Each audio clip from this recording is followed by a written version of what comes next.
Good evening, and thank you for joining the Westerly Library in Wilcox Park for this evening's author talk. This program is being presented using webinar version of Zoom, and attendees are joining in listening mode only. Please send any and all questions through the Q&A feature at the bottom of your screen. You can submit them at any point throughout the talk, and we will do our best to answer them within the time we have allotted for this program.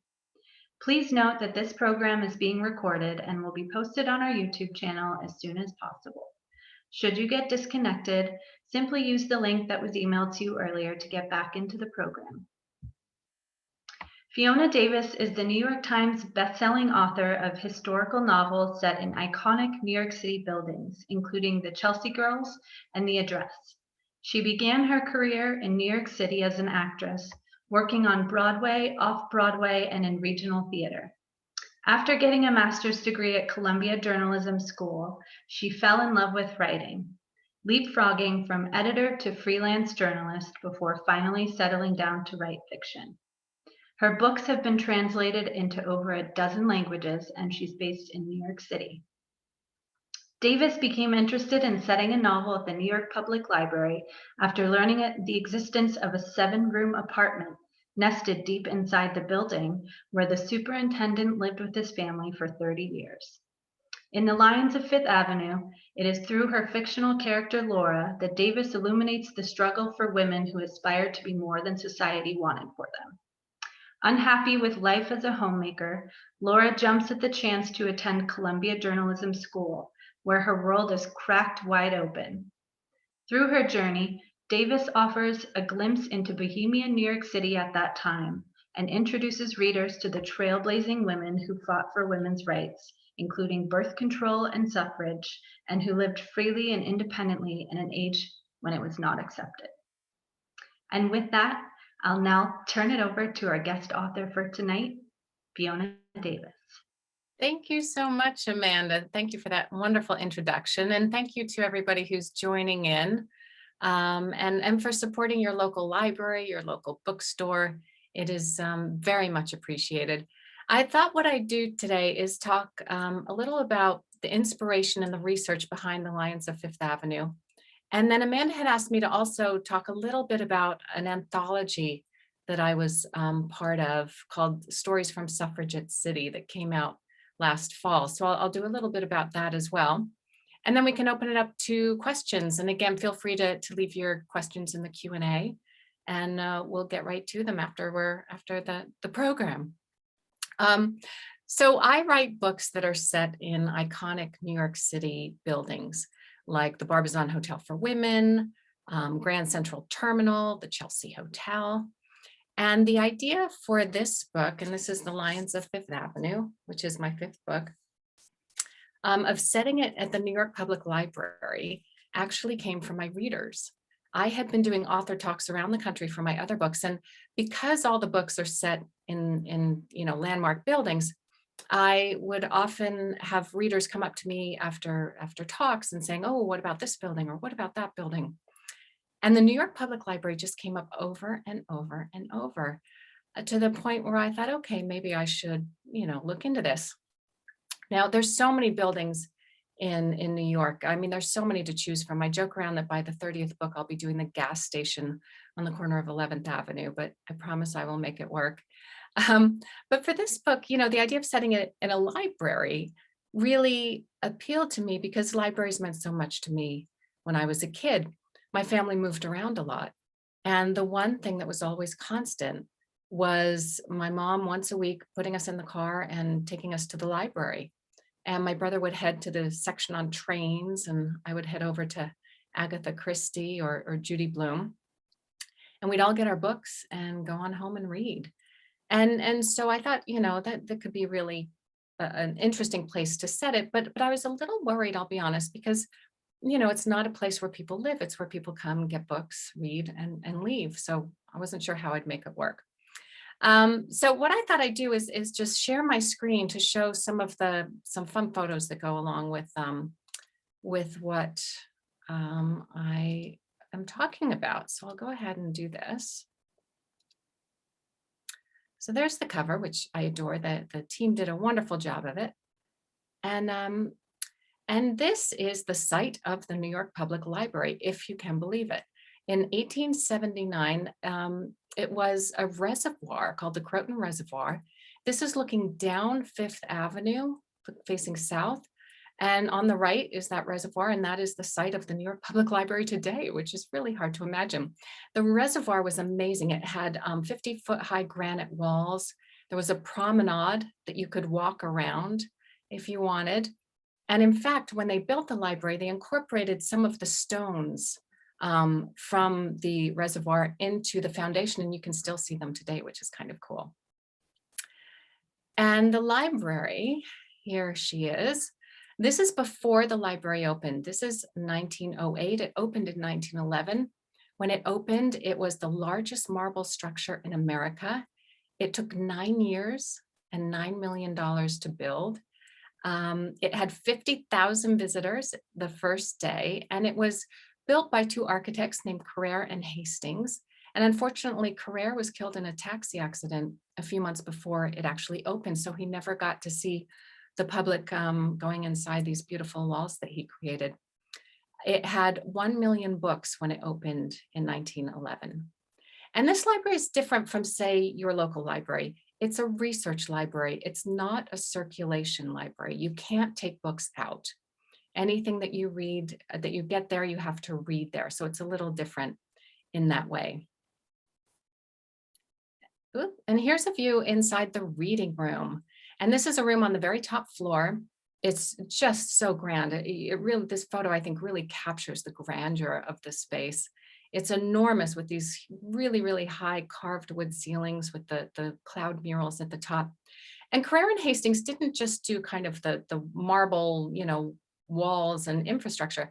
They did everything within it, including they designed the desks, they designed the lights, they even designed the waste baskets. And that level of detail really shows, because when you walk in, the building feels like a cohesive whole. It's a very organic building and is just wonderful. It's just a marvel to walk through. And when you first walk in, it's this foyer, which is all marble.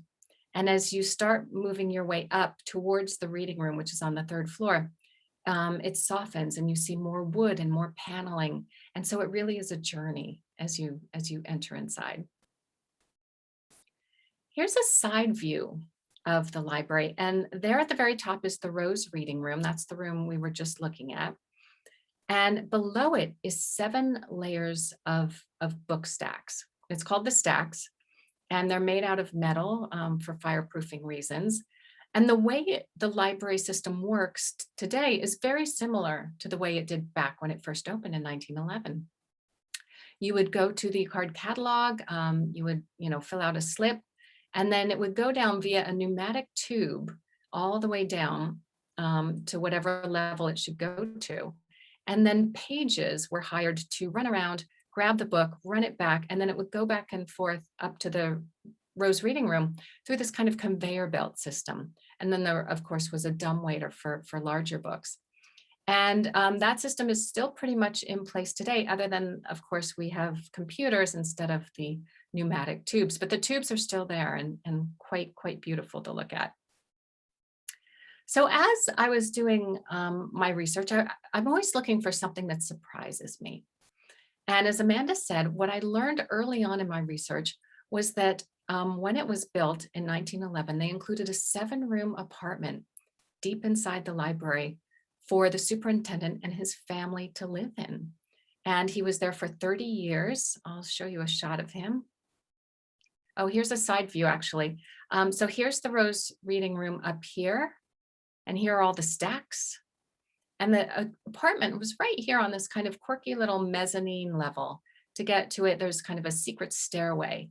And it was along kind of right around there. And here's Mr. Fiedler, who was our superintendent. And this is him in 1922. And here's a floor plan of the apartment. And you can see it kind of curves around a courtyard that was the south courtyard. And so it had an interior view. And along the top there were the bedrooms, M1, 2, 3, 4. And along the bottom were the living areas, the kitchen and that kind of thing.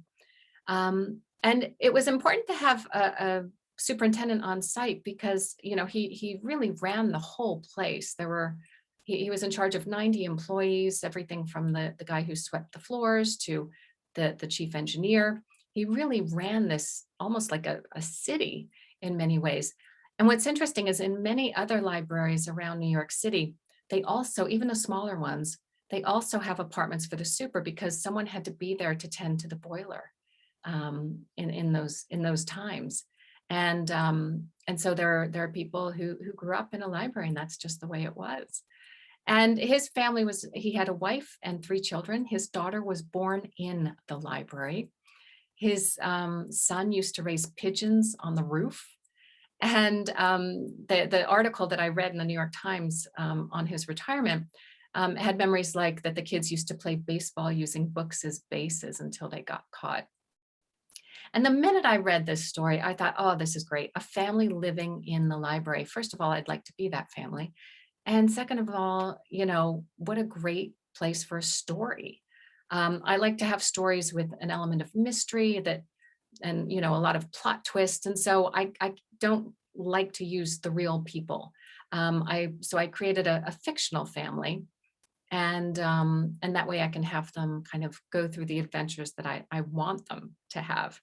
And so my book is set in 2 timelines. In 1913, it's from the point of view of Laura, and she is the wife of the superintendent.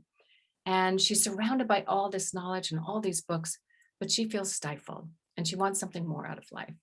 And so she applies to Columbia Journalism School, gets in, and kind of sees the world in a whole new light. The other timeline is 1993. And that's from the point of view of a curator at the library named Sadie. And she is in charge of a rare book collection called the Berg Collection, which actually exists. And she's about to put on this huge exhibit of rare books when one goes missing. And she's drawn into a series of book thefts that happened, back in the past, as well as a terrible tragedy that happened to the superintendent's family back then.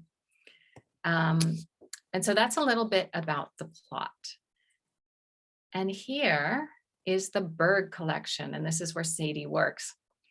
And it's within the New York Public Library in its own separate space. You can't just walk in. It's only for researchers or scholars. You have to kind of apply to be able to work in here. And it was started by the Berg brothers in the 1940s. There you can see their portraits at the very end there.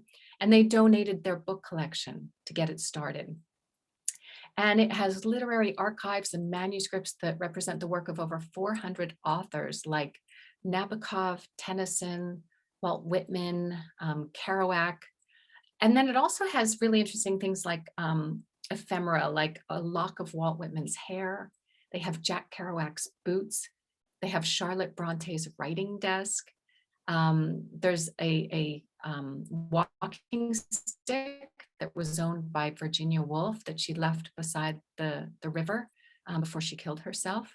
All of these really important kind of possessions that belong to these authors. And because they have so many things like diaries and drafts of manuscripts, each one provides kind of a window into the world of the author. So here is an original manuscript of a poem by Walt Whitman. And you can see where he scratched things out, where, there might be a tear where he was frustrated. You can see how this work evolved. And of course, we don't have that today, right? With computers, you delete something and it's just gone. But at the Berg Collection, you can get a sense of how the process of creation came about. And because of that, it's very important. And you'd find like Virginia Woolf's diaries with maybe a coffee stain on it, where she didn't realize it would be worth thousands of dollars one day. It's pretty amazing. And one of the inspirations in the book, other than the apartment that I discovered, was a book theft that occurred in 1994 at Butler Library at Columbia University. And here in 1994, a thief stole $1.8 million of rare books over the course of 3 months. And no one could figure out how he was getting in and out.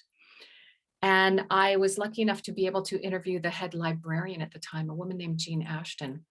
And she talked about how it was just so frustrating and no one knew what was going on. And the staff started turning on each other. And it was this very dramatic, awful, awful time for the library.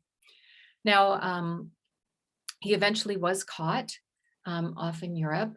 And at his sentencing, Jean Ashton, the librarian, testified before the judge. And she brought some old, drafts of manuscripts and old rare books to show the judge exactly what he stole. And she explained that what he stole was not just a book worth X amount, but a piece of Western history and culture.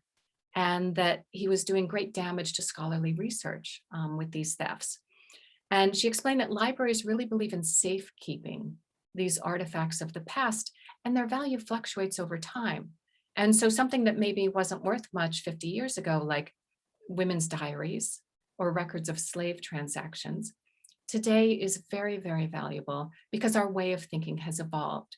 And she made this passionate plea to the judge as to why these works were important, what they meant, and why this thief should get a harsher sentence. And the judge was so moved that he granted her wish. And later on, there was a law created that protects cultural heritage resources so that anything that's stolen from a library or a museum, automatically the thief gets a harsher sentence. And because of that, we have to thank Jean Ashton. And so, to me, a librarian is a true hero. And Jean Ashton definitely is a literary hero of our time. So some of the key locations in the book include Columbia Journalism School, which is actually right to the right of this building at Columbia University. As Amanda mentioned, I went to Columbia and got a master's there. And it was an incredible experience. I learned so much about shaping a story and writing and interviewing and everything I needed to go on and write historical fiction, of course. Laura's situation in the book is quite different. She goes there in 1914 when the school had just opened. It was co-ed, but the women had a very different track from the men at that time. So men could go cover, murders or city hall, and the women were sent off to orphanages or the tenements to cover, stories that will tug at the heartstrings. And Laura in the book really chafes at that because she wants to do more. And it was a very different time, and the book reflects the inherent sexism of that time. And luckily things have changed. Back when Laura went to the school, it was 15% women. Today, the Columbia Journalism School is 75% women. So things have certainly changed. Another location in the book is Book Row. And that was an area just south of Union Square along 4th Avenue, where there were almost 100 bookstores at one point.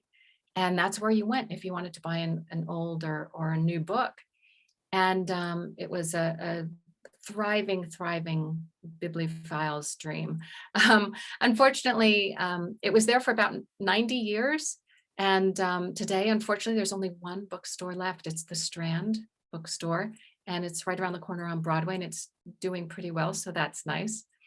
And so it was fun to kind of bring something like that to life because it's a part of forgotten New York.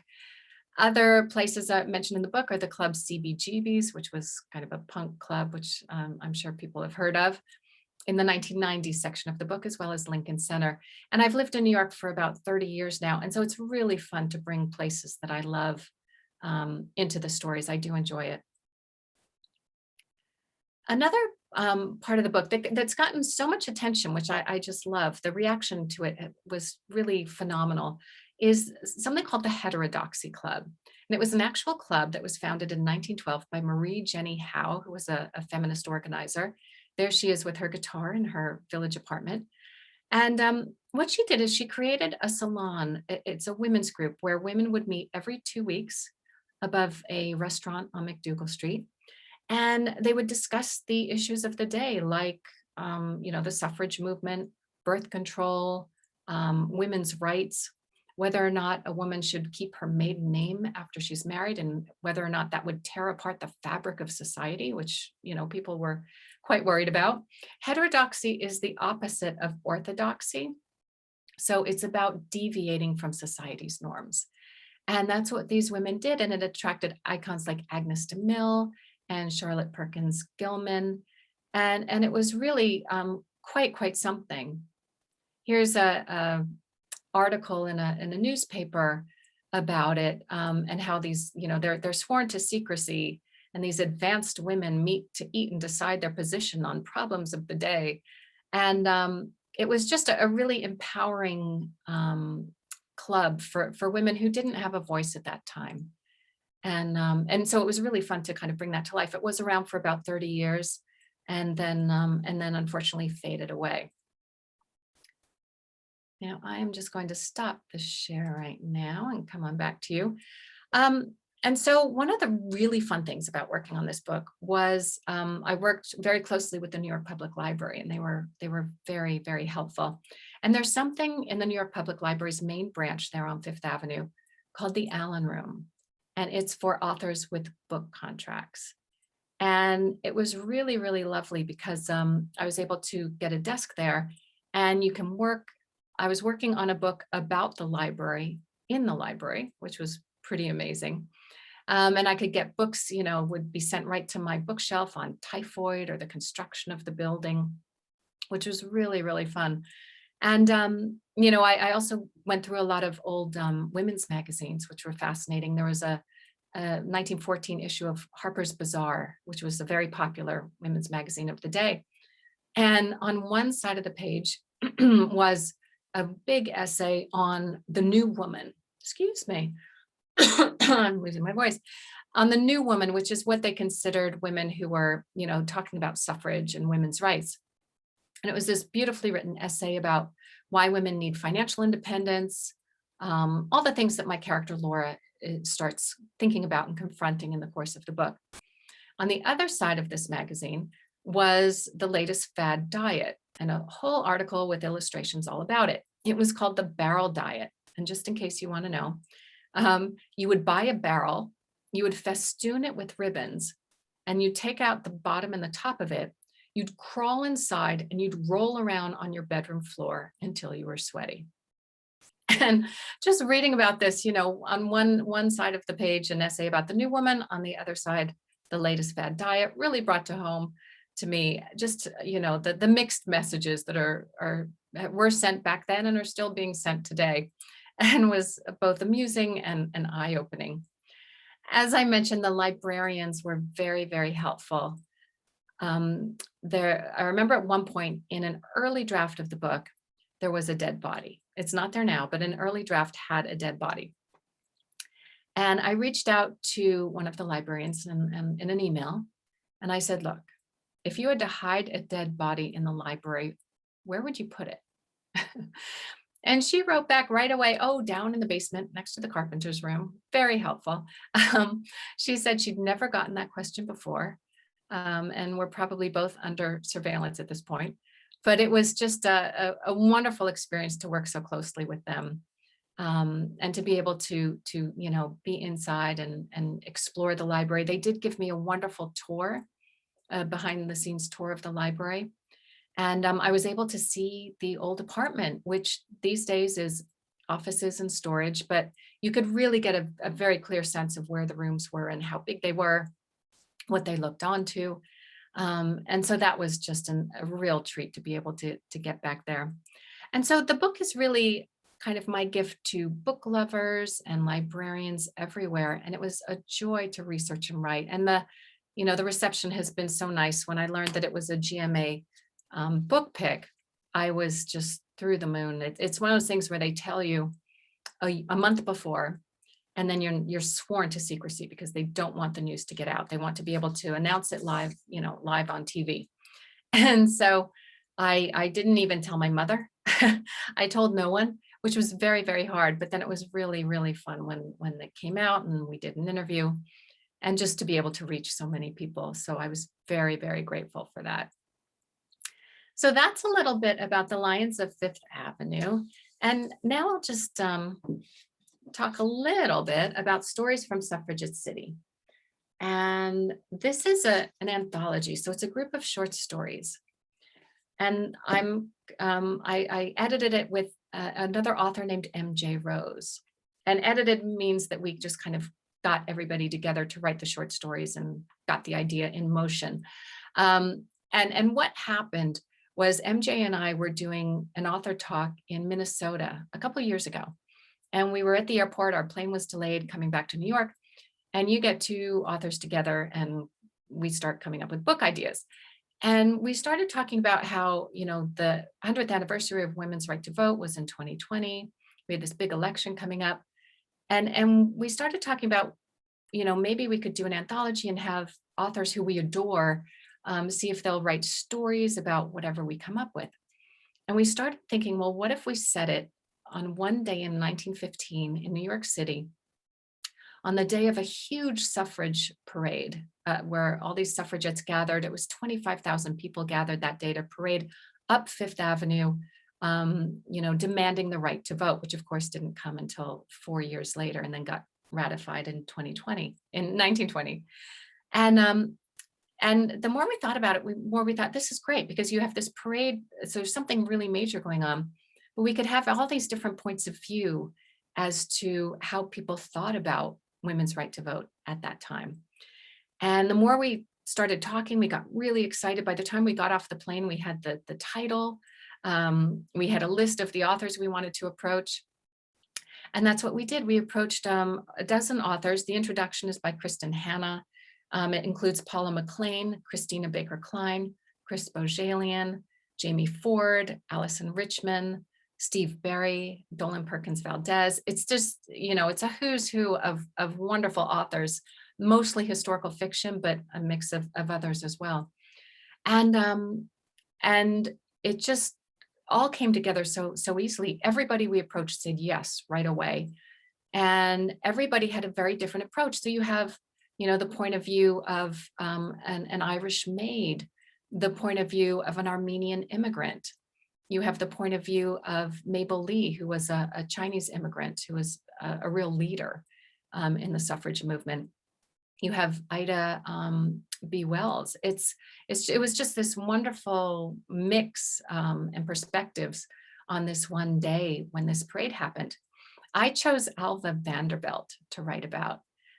She was quite a woman. She was a real leader in the suffrage movement. She became interested in it after learning about what was going on in England, where women were very, very strongly demanding the right to vote and being jailed and going on through horrible, horrible conditions in the fight to win the right to vote. And Alva Vanderbilt was very inspired. And she was someone who tended to go her own way anyway. She divorced her husband. And it was a huge, huge scandal because at that point in the Gilded Age, no one divorced.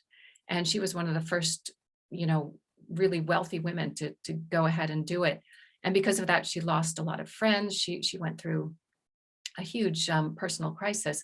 But then she found the suffrage movement. And after the death of her second husband, she just threw herself into fighting for the right to vote. And she did all kinds of things, like she had a huge mansion actually in the Breakers, which is right near the library. And she opened it up to the public for a fee in order to raise funds for the suffrage movement, which was very upsetting to all her neighbors. If she'd been in PR today, she would have, hit it through the roof. She just knew how to position things and get people involved and get people worked up as well. So I started doing research into her, thinking, oh, she'd be an interesting subject for a short story in this anthology. And I learned something interesting. I learned that she really disliked the idea of marching in the streets. To her, that was like street walking and just not right. And in fact, she refused to march in the early parades. There were a number of them. She refused to march. She either had her chauffeur drive her in her car or she called in sick. And then finally in one march, she got up her nerve and did it. And so I decided to do it from her point of view of that one day when she finally decides to step off the curb and join her fellow marchers. And it was just a joy to write and a lot of fun to work on. And the response has been really lovely. So if you like historical fiction, either Lions or Fifth Avenue or Suffragette City are both really fun choices. And like I said, we're just so much fun to work on. And now I am happy to open it up to a Q&A. And Amanda, I'm happy to just go through and do some, go through the Q&A here and Sure. Yeah, so Anissa writes, your background in the theater is very interesting to me. Do you use experiences from those years in any of your books? And yeah, that's it. I came to New York first as an actress years and years and years ago. And it was wonderful. I was in a theater company with a group of friends. We did everything. We hung the lights, we swept the stage. We did about 3 plays a year. And one year, one of our plays moved from off Broadway to Broadway and was nominated for a Tony Award, which was just an incredible experience. We lost the Tony nomination for Best Revival to Liam Neeson in Anna Christie, but we'll allow that. He deserved it. And it was just a wonderful time. And kind of this is a little bit about how I became a writer. So I'll backtrack a little. You know, as I kind of got into my late 20s and saw my friends who were a little older who were women, I realized that as actresses, they were having a harder and harder time finding roles. And then I watched my male friends who were actors aging into these terrific character roles. And I thought, well, that's not fair. And what else might I want to do? And so I applied to Columbia Journalism School and got in. And it was just like I said, a wonderful experience. And in fact, I wrote my thesis at Columbia on the shelf life of a New York actress and kind of explored how age and you know, the demographics of getting older affects the number of roles you have. And that was just really, really fun. And I got out and started writing about arts and culture. I wrote about health and fitness, all this kind of thing, and had a lovely time. And then I had an idea for an article set at the Barbizon Hotel for Women, which is where my first book is set.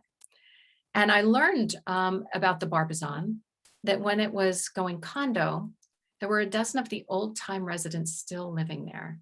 And they were grandfathered into these rent-controlled apartments on the 4th floor while they built these luxury condos around them. And I just thought, what an interesting, you know, viewpoint they have on the way the city and the building has changed over time. And I thought it would be a great article. But the women were very private at that time, and they didn't want to be interviewed.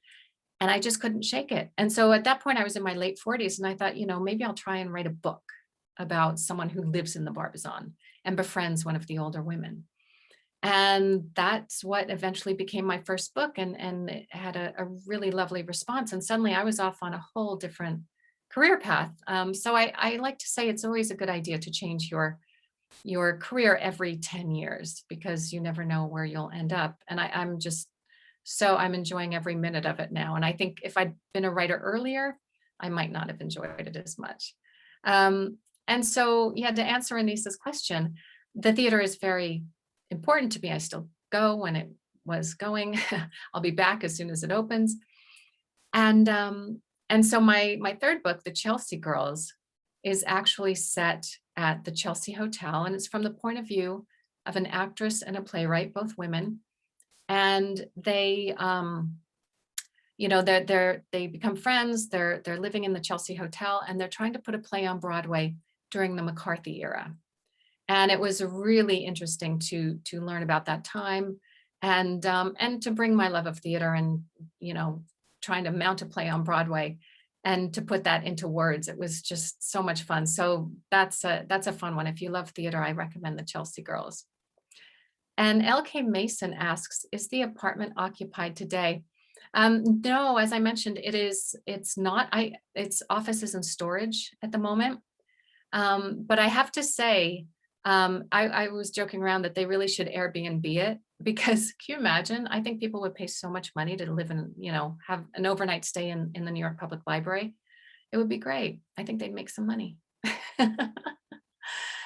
And Peg says, oh, your delivery is perfect, reminiscent of your background in show business. Thank you so much. I truly appreciate it.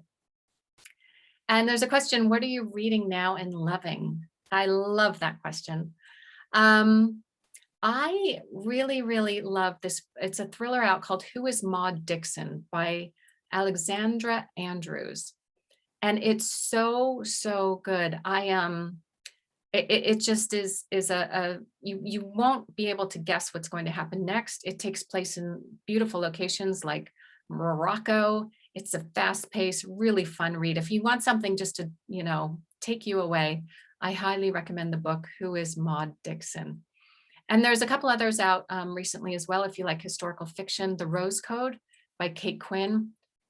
She's such a fabulous writer, and it takes place at Bletchley Park, where there are these code breakers just outside of London in World War II. And again, it just reads beautifully. You can just see it all in your head, and you don't know what's going to happen. It's great. And then finally, I'll just give a shout out to a book that just came out. It's a debut that has hit every list. It's amazing.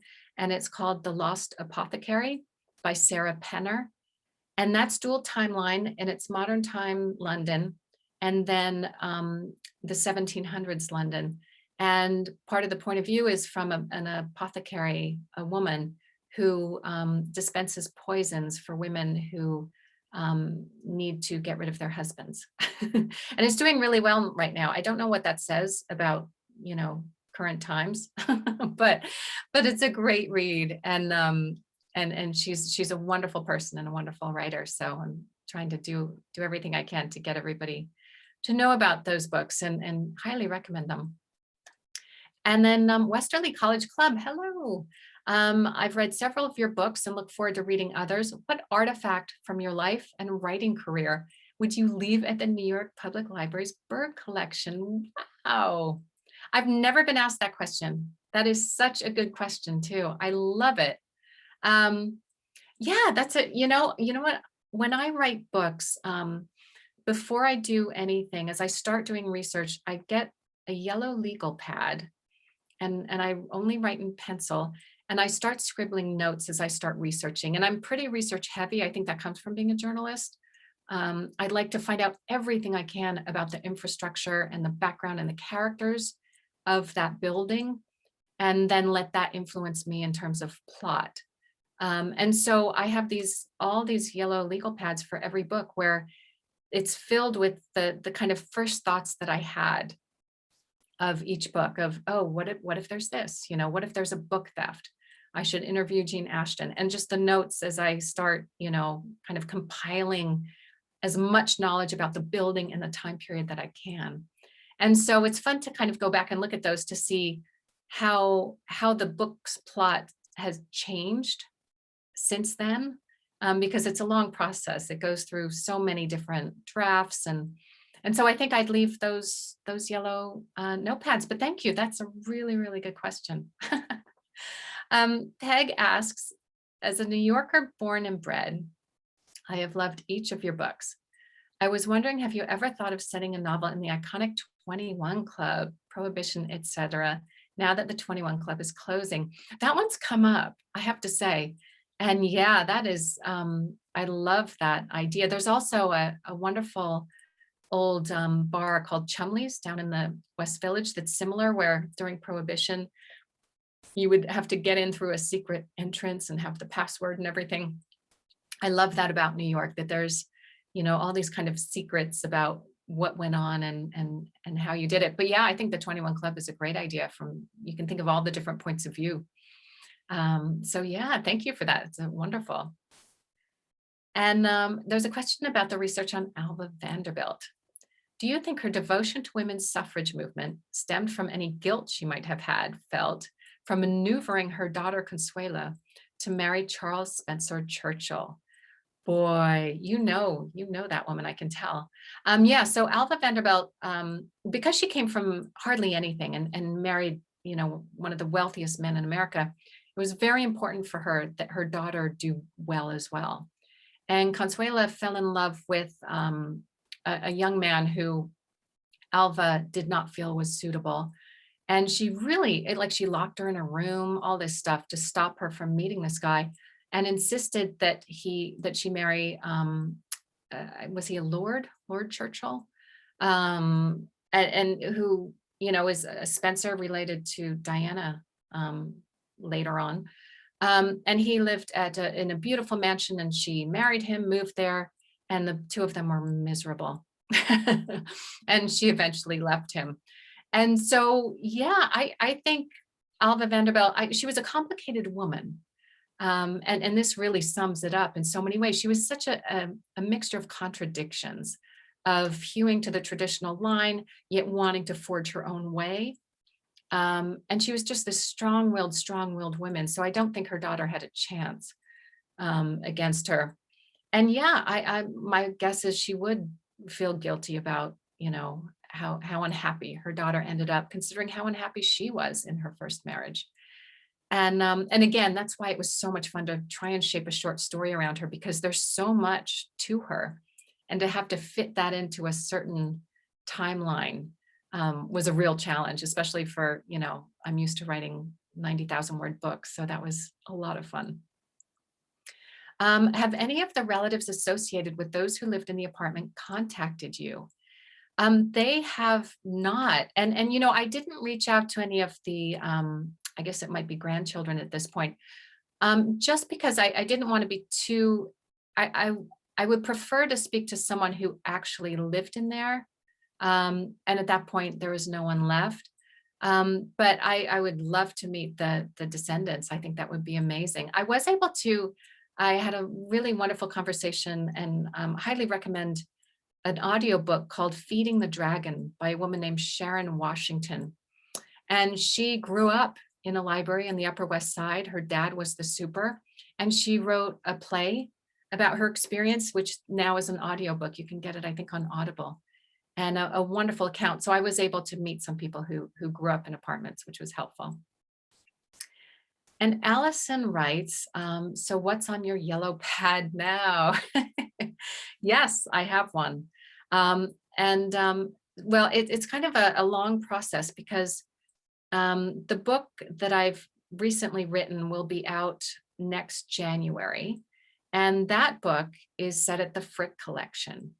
And the Frick Collection is this marvelous, it's just this gem of a museum that is on Fifth Avenue and 70th Street. And it was owned by Henry Clay Frick. He built it, and he lived there with his wife and adult daughter. And later, after he passed away and after his wife passed away, it was left to the city. And he collected so much art, and it's just chock full of all of his art, Vermeers, Renoirs, Turners. And when you walk into this mansion, it's as if they never left. It's the same furniture, the same sculptures, the same wallpaper. It's just like stepping back in time. And I've always loved this building, even though it's a little smaller than some of the ones I've done in the past. And it was really fun to work on it. It's partly set in 1919 and partly set in 1966, and kind of goes back and forth. So you see what it was like as a museum and as a mansion. And yeah, that was really fun to write. And I was very lucky in that I started working on it and got a really great behind the scenes tour last January. So right before everything closed and locked down. And luckily for me as well, the Frick has a wonderful website where they have all of their background and information, as well as a floor plan where I can click on any room and get a 360-degree view. And for me, that was very helpful, because I needed to know, what's above the fireplace, what's that painting, all that kind of thing. And so, I could really, it was almost as if I could go and jump into the building anytime I wanted, virtually. So thank goodness for that. And that book, like I said, will be out in January, and I'm very excited about it. And that one's kind of in the hopper. It takes a long time between finishing a book and it getting published, because they have to come up with the cover and production and build up buzz. And so I'm just starting to think about the next location. So we'll see. If anyone has any suggestions, throw them in the Q&A. Mary writes, it seems that women authors and women readers are attracted to historical fiction. Do you have any thoughts on why this is? Oh, these questions are really good. I agree. There's something about that. I think we are interested, for me at least, I'm really interested in stepping back in time I would love to time travel and see what London was like in the Middle Ages, and then come back here where we have vaccinations. Um, but that's a really good question. I'm really lucky in that I've fallen into a cohort of historical fiction authors who are all women who all live in the New York area. And we all, before COVID would meet for lunch or dinners. And right now we have a happy hour every Thursday night where we can check in with each other and see how our books are going. And it's a wonderful, wonderful group. It's like meeting best friends, later in life when you didn't expect to accrue new friends. And everybody's very generous and supportive. It's a wonderful group. And I think we just all have this love of the past. And what's in your grandmother's attic? What are those letters? What did your grandfather leave from the war? And there's just something about wanting to know about our past that drives us. And I don't know if it's a woman thing or if men are the same way. I'm not sure. But yeah, historical fiction is my favorite, and that's my go-to read. And I just love being able to compare how times have changed and how they haven't. And even in my book, you have Sadie and Laura, and both these women are out of step with their time. And so you have someone like Laura who is ahead of her time, right? She wants financial independence, she wants to work, and that's frowned on at that point. And then you have someone like Sadie in the 1990s, and she is someone who loves vintage clothes. She works with rare books. Her advice manual is a book she found from the 1800s on how to be a single woman. And so I just love that kind of conflict of being out of step with your time. And LK Mason asks, what's it been like writing a book during COVID? What's interesting was writing is not much different because it's me holed up, surrounded by research books on my dining room table, working away. But what's interesting is promoting a book. Because when COVID first happened, all of us who had books coming out last year were thinking, all right, this could be an absolute disaster. And in fact, the bookstores, the libraries, the publishers, everybody figured out how this Zoom thing works. And suddenly we had access to people that like Westerly Library, where, I wouldn't have ventured up there, or I might not have been in the area to be able to give a talk in person, but here we can do it easily on a Wednesday night. And that's just been great. For example, on the launch of The Lions of Fifth Avenue, it was hosted by the New York Public Library, and it was supposed to be at the library. But of course, we had to Zoom it, and 350 people joined in from all around the country. And so I think people are reading more, people are buying more books. And it's been kind of a renaissance, which I just love. I'll answer a few more questions, and then I don't want to go on too long. Peg asks, have you ever been approached to write about the Algonquin Hotel? Oh, it's another one that I love. That's my favorite place to meet people for a drink. There's just something about it. Again, it's like stepping back in time. They've always had a cat that is the resident cat. That's been there, not that cat, but there's always been a cat there for hundreds of years. It's a beautiful place. I think that would be a really, really good one because, of course, you have the round table with all those very strong personalities. So that's a great idea. And Carmen asks, is there any chance you will write about the current pandemic and compare it to the 1918 pandemic? That would be a fascinating back and forth. There is a book by a wonderful author named Sue Meisner, which is about the 1918 pandemic, which I highly recommend. Really eye-opening and a beautiful, beautiful book. And yeah, I feel like it's too early to write about the current pandemic, especially because we're kind of still going through it. And I also feel like it's going to take a really amazing author like Margaret Atwood or Stephen King in 5 years will write the seminal book on quarantine and COVID, and we'll all read it and go, oh yeah, I remember that. But what I'm curious about, and I was just talking with someone earlier about this, was, you get this sense that as everybody starts getting vaccinated, there's going to be this kind of explosion of energy. And will it be like the 1920s? You had the pandemic of 1918 and 19. And then we had the Jazz Age. And is that what's going to happen again 100 years later? we'll have to see. Mary says, maybe your women's group could put together a collection of short stories. Yeah, that's pretty much what Stories from Suffragette City is. These are some of my favorite friends and authors. Yeah, you know, everybody's always kind of getting together and comparing ideas. So I think that's a lovely, lovely idea. And I'll have to work on it with them. And there are some fun ones coming out. Like, in fact, with Audible, there's a lot of interest in short Audible stories. And another couple books that I highly recommend, not only The Rose Code by Kate Quinn, but also Marie Benedict has a book out called The Mystery of Mrs. Christie.